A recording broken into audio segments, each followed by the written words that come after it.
After my son got into a top college, our neighbor walked over, looked at him, and said, "You must have cheated. No one in your family is smart enough for that school." I brushed it off. Then admissions called. Someone had reported him for plagiarizing his application essay. They attached screenshots. But what caught my eye was the photo of our living room, taken through the window. I checked our Wi-Fi log and found something chilling. A device had connected from inside our house. When we checked the guest network name, it matched her daughter's phone. And the essay file had been printed on their home printer. I've lived in this neighborhood for 14 years. Quiet middle class. Suburbs just outside of Columbus, Ohio. You know the type: kids riding bikes, people mowing lawns at 7 a.m. on Saturdays, block parties with way too much potato salad. It's not perfect, but it's home. My name's Greg. I'm 47. I'm a single dad. My wife died when our son Brian was 10. Car accident. Drunk driver. Never really got over it, but life kept moving, and I had to step up. Brian became my whole world. I worked every job I could to make sure he had a good life. Late nights, weekends, even some IT contract gigs on the side. I didn't have a college degree, but I knew Brian could go places. And he did. Brian got into Halston University. Private, elite, the kind of place you only hear about in movies unless your parents have names like Bancroft or Langford. When the letter came in, I read it 5 times to make sure I wasn't hallucinating. Full ride. Honors program. Engineering. I was proud. No, I was bursting. I told everyone at work, texted my sister, even made a damn Facebook post for the first time in years. That's where the trouble started. Our neighbor, Janice, saw the post. She lives next door, single mom too. Her daughter, Maddie, grew up with Brian. They were friends when they were little, birthday parties, sleepovers, trick-or-treating. But once high school hit, things changed. Maddie got competitive. She was always trying to be better. Better grades, better clothes, better everything. Janice is the same. PTA Queen Bee. Always at school events. Always dressed like she was going to a job interview, even if it was just the grocery store. The day after I posted about Brian's acceptance, Janice came by while I was out working in the front yard. Brian was helping me haul mulch. She walked right up, sipped from her stupid thermos, and looked Brian dead in the eye. "You must have cheated," she said. "No one in your family is smart enough for that school." Just like that. No smile. No joke. Flat. Brian froze. I turned and stared at her. "What the hell is that supposed to mean?" I asked. She shrugged. "I'm just saying. That school doesn't take kids like him." Then she turned around and walked away like it was just another Tuesday. I brushed it off in front of Brian, but inside I was boiling. Who says that to a kid? Then, exactly 9 days later, Brian got a call. Then I got an email. It was from Halston University. They said someone had reported his application for plagiarism. At first, I thought it was a prank. But then I opened the attachments. Screenshots. His personal essay, the one he spent 3 months writing, had been posted on some college advice forum weeks before he submitted it. They had the date stamps. They also had a photo. A photo taken through our living room window. You could see our computer screen with the essay open. I got a sick feeling in my stomach. Someone had been watching us.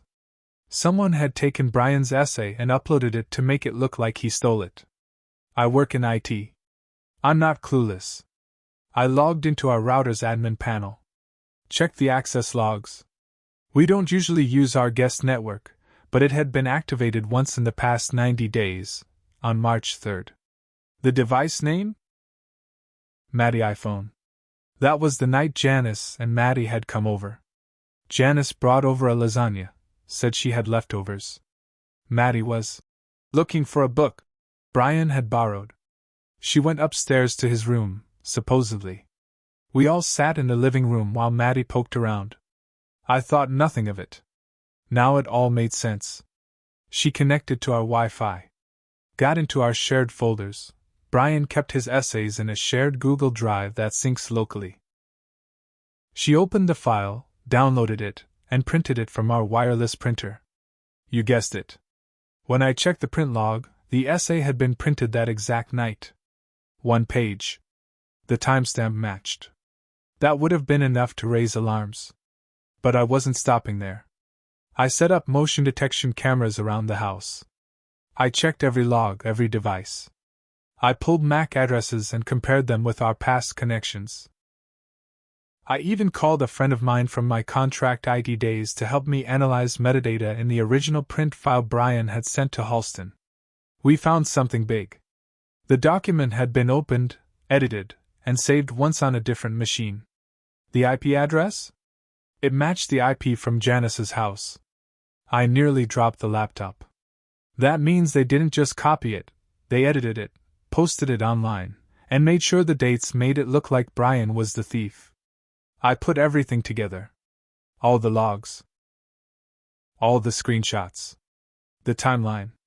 I uploaded it to a secure Google Drive and wrote a letter to Halston's admissions department. I kept it calm, factual, professional. No anger. Just proof. The response came in less than a day. Thank you for your thorough documentation. This will be escalated immediately. Brian's application will remain in review while we investigate this matter further. Then I sent the same folder to our high school principal, the school board, and even a local education reporter. The fallout didn't come overnight, but when it hit hard. About 2 weeks after I sent out that folder, things started happening. It began small. Maddie stopped showing up to school. I figured maybe she was just embarrassed. Kids talk. Rumors spread fast in a high school, especially one as tight-knit as ours.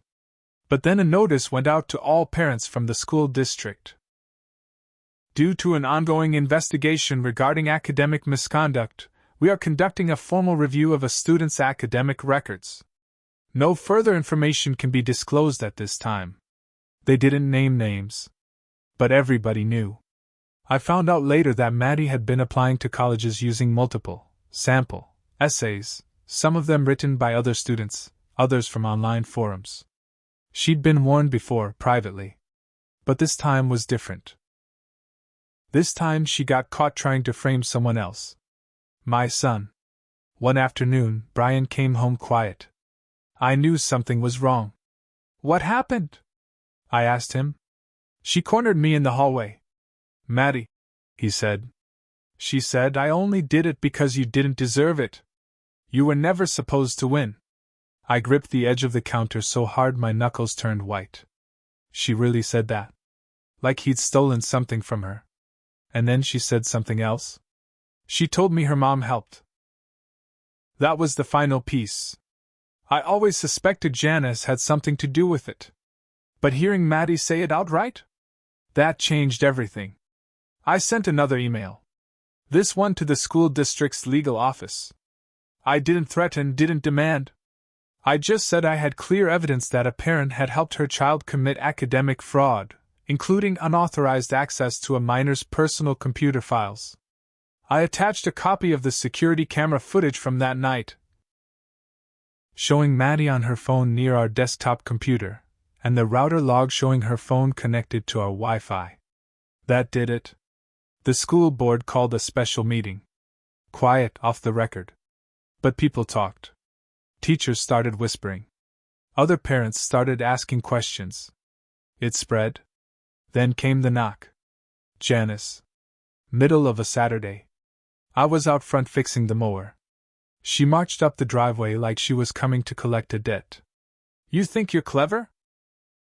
She said, her voice low and shaking. I stood up slowly. I know what you did, I said. And I have proof. She didn't deny it. She didn't even blink. He's not special. She hissed. He just got lucky. You really think someone like you deserves to have a son at Halston? I was stunned. Not just at the hate, but at how calm she was saying it. You almost ruined his life, I said, stepping closer. You tried to steal his future. You don't get to play the victim now. That's when she snapped. She shoved me. Hard. I didn't fall, but it took everything in me not to react. I pulled out my phone, showed her the screen. The camera was recording. It had been from the moment I saw her walking up. "I've got you," I said. She backed up slowly, her face twisting. "You'll regret this," she said. "No, Janice. You will." 2 days after Janice shoved me, I got a letter in the mail. A legal notice. She was threatening to sue for defamation. I laughed at first. Honestly. Then I read it again. Her lawyer, some guy with a tiny office 2 towns over, claimed I had intentionally damaged the reputation of his client and her daughter through the spread of false and malicious information. I guess they didn't know I'd been collecting everything. I emailed the lawyer directly. Attached all the evidence, timestamps, router logs, video footage, screenshots, metadata, everything. Then I ended with this line. "If you wish to continue, I will be happy to provide all documentation to the press and the school district's legal department. I'll also be filing a countersuit for harassment and attempted defamation of my son, who is a minor. Good luck." Never heard back. But Janice wasn't done. 2 nights later, our mailbox was smashed in. Just obliterated. Post snapped in half like it had been hit with a bat. Police said they couldn't prove anything. No cameras on that side of the street. But I knew. Then our dog, Cooper, got sick. Real sick. Vomiting, shaking. I rushed him to the emergency vet at 2 a.m. They said it looked like he'd ingested something toxic. I checked the yard the next morning. Found a hot dog stuffed with blue pellets near the fence line. Rat poison. That's when I called the cops for real. They sent an officer out. Took a report. I handed over the hot dog in a plastic bag and said I believed it was placed there intentionally. I also told them about the mailbox, the ongoing situation, and Janice's history. I could tell they didn't want to get involved in a neighbor dispute, but the poison dog, that was serious. Then the twist I didn't see coming. That same week, someone anonymously emailed Halston's admissions office again. This time they accused Brian of cheating on the SATs. Said they had proof he'd paid someone to take the test for him. Even attached some blurry photo of a kid who looked nothing like Brian sitting at a desk. Luckily, we'd been through enough at this point that the school flagged it instantly. They called me, said the claim had been reviewed and dismissed in minutes. The timestamps didn't line up. The test center verified Brian's ID and fingerprint scan. It was obviously a fake. But the fact that someone was still trying, still pushing, meant Janice wasn't acting alone anymore. I started digging deeper. Quietly. Brian mentioned that Maddie had a boyfriend named Kyle. Real quiet kid, hung around her like a lost puppy. I remembered seeing him at our door once, helping her carry in school project supplies. He looked nervous. I checked the IP logs again. That fake SAT report? The email came from a throwaway Gmail, but I traced the IP. It came from Kyle's house. So now I knew this wasn't just a jealous teenager. It was a coordinated attack. Janice. Maddie. Kyle. They wanted to destroy my son's future. And they weren't stopping. So I made a decision. I wasn't just going to defend Brian. I was going to burn every single bridge they had. I started planning. Carefully. Quietly. Every move had to be smart. Legal. Documented. I wasn't going to sink to their level. But I was going to finish this. The first thing I did was meet with a lawyer. A real one. A civil litigation guy from downtown Columbus. He looked through everything I had. Logs, print records, metadata, camera footage, even Cooper's vet report. When he finished, he looked me straight in the eye and said, "This is one of the clearest cases of targeted defamation I've ever seen. You have them cornered." We filed a civil suit against Janice and Maddie for defamation, emotional distress, and attempted academic sabotage. The part about the poisoned dog, The vet gave us a signed statement. It would be part of the evidence. At the same time, the school board had finished their internal investigation. Maddie was found guilty of multiple violations of the academic integrity policy, cheating, plagiarism, even hacking school systems to change a grade last fall. Janice had helped cover it up. The school stripped Maddie of all academic honors. Her diploma was withheld. She wouldn't walk at graduation. Then came the cherry on top. Remember the local reporter I looped in months ago? She'd been quietly investigating on her own, interviewing teachers, staff, even a few students. When everything finally hit, school punishments, lawsuits, the fake email from Kyle's house, she ran the full story. Front page of the Columbus Dispatch Sunday edition. Local student framed in college scam by neighbor. Evidence reveals shocking plot. They printed everything. The whole scheme. The Wi-Fi connection. The forged essay. The fake SAT email. Even a blurred photo of our poisoned dog, with a quote from the vet.